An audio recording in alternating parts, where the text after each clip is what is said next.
The next concept is graph coloring, right. So, graph coloring is one very important concept in graph theory. It has lot of advantages and applications, right. What is this graph coloring problem? Given a graph G,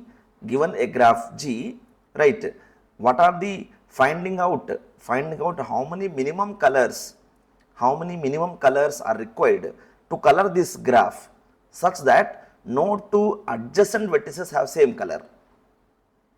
Okay, you are given a graph G, you are supposed to color the edges. If I give some color C1 to this, okay, you cannot give same color C1 to its adjacent vertices, right. No two color nodes, no two nodes should have same color which are adjacent to each other, right.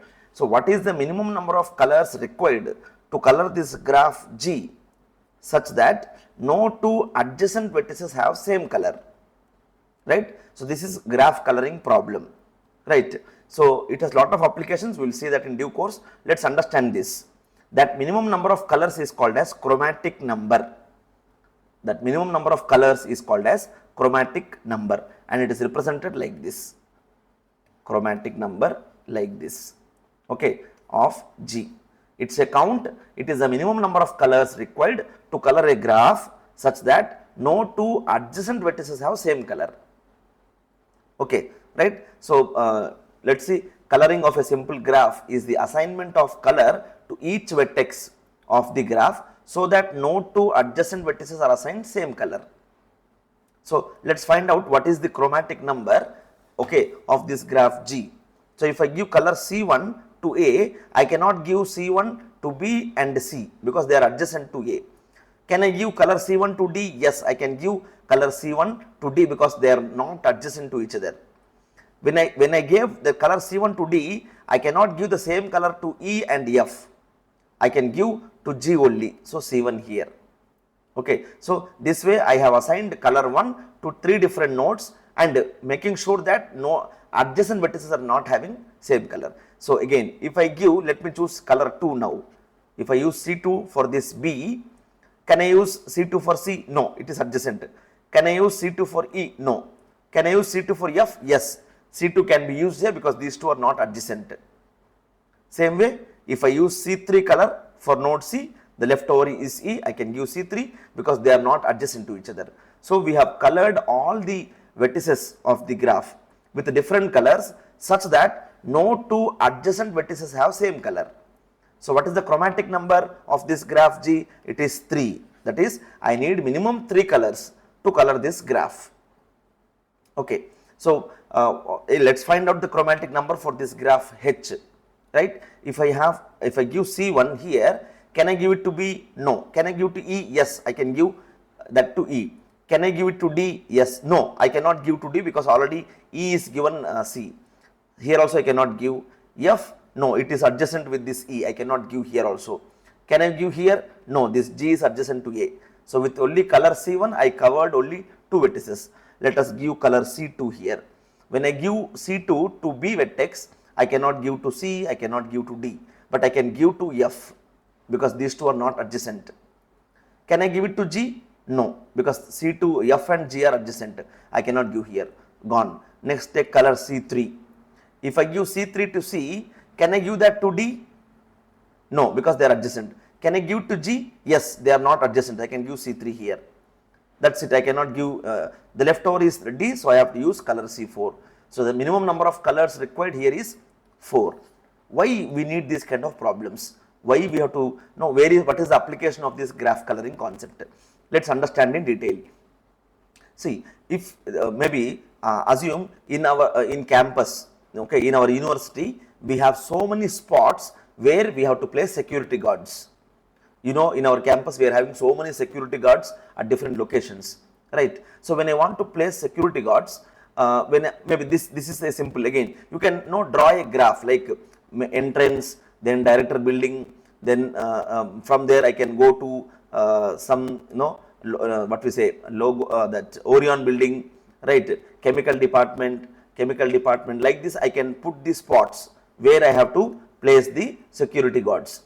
Near hostel office, near the third eye, like this you can place the locations where you want to place security guards. Now assume it's an example. The one problem with security guards is, if I place a security guard here, no, at this location, and another one here, anyhow I have to place them. When I am placing them here, if they both belong to same clients or same service provider, okay, means the owner of all the security guard is single person.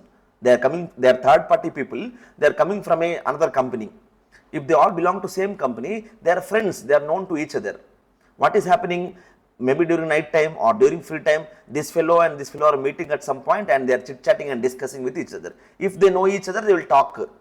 So during that time, there is a chance that some security issue might happen here or here, taking advantage that security guard is not there.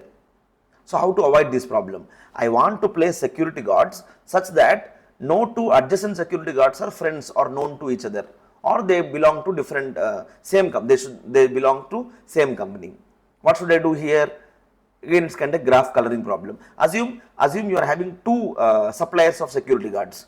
Okay, there are two companies C1 and C2. Okay, there are two companies C1 and C2. So they are sending some set of security guards. They are also having some set of security guards.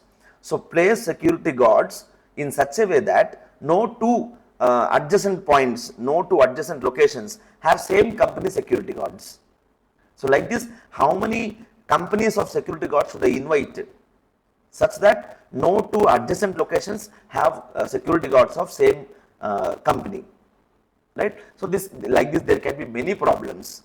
There can be many problems. Maybe when you are when you go for some industry training, when you join a company, when you get placement and join company, during training, they may randomly allot you some coding.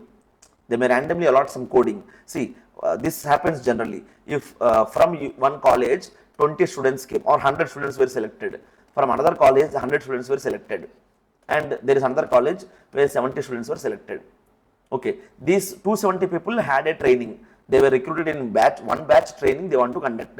When they got all these 270 for training, right, they will be very cleverly placing you in different teams. What happened in this 100, there will be at least 20 from your section or your batch. You know them very well. If I put this 20 in a team and work as a project, there is a chance of low productivity or time waste can happen there. So what they do, they will try to place you in such teams that no two fellows belong to same company. So like this, there are so many applications of graph coloring. See this graph here. One very useful application of graph coloring problem is this. Okay, how can the final exams at an university be scheduled such that no student has two exams at same time?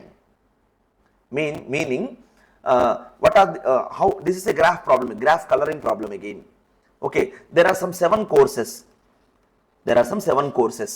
Okay, some students are taking some common courses. Some students are taking common courses. See here, each edge represents here course.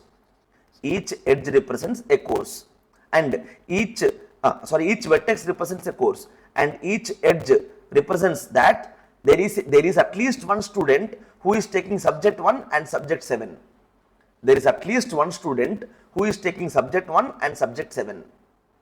So from this, if you try to find out, there is at least one student who is taking subject 1 and 2, subject 1 and 2, subject 1 and 3, subject 1 and 4, subject 1 and 7, subject 1, 2, first 3, 4 and 7, right? There is one student who is taking these courses. So there is one common student between subject 1 and 7, there is one common student. Subject 1 and 2, there is one common student. Subject 1 and 3, there is one common student. So it means when I am conducting subject 1 exam, I cannot conduct subject 2, subject 3, subject 4, subject 7 exams. Why? There is at least one candidate who is having those exams in common. So he cannot write same exams on same time and date. So other than when it means when he is writing subject 1, for other students I can conduct subject 6 or subject 5. This can be conducted. Okay, right. Same way you see here, if a student is taking subject 2, he is also taking, there is at least one student who is taking subject 7, who is taking subject 1, subject 3, subject 4, subject 5. It means when a student is writing subject 2, he cannot write 1, 3, 4, 5, 7 subjects, because they are happening at same, there is one common student at least. So parallelly I can conduct subject 6 also, right. To solve these kind of problems, again we represent that logic as a graph where each edge is representing a course and each vertex is representing a course and each edge is representing, the edge meaning is that there is at least one student who is having subject 7 and 1 as common. Okay. So it means I cannot conduct 1 and 7 together. I have to give different time slots so that all students can write exams and at different slots without missing, without having any common. So again, kind of exam scheduling or scheduling problem, right. So this is the application of graph coloring. So what is graph coloring? Coloring is nothing but finding out the minimum number of colors required to color a graph such that no two vertices are having same color. Okay. So that's also called as chromatic number. Chromatic number gives us the minimum number of colors required, right. Thank you.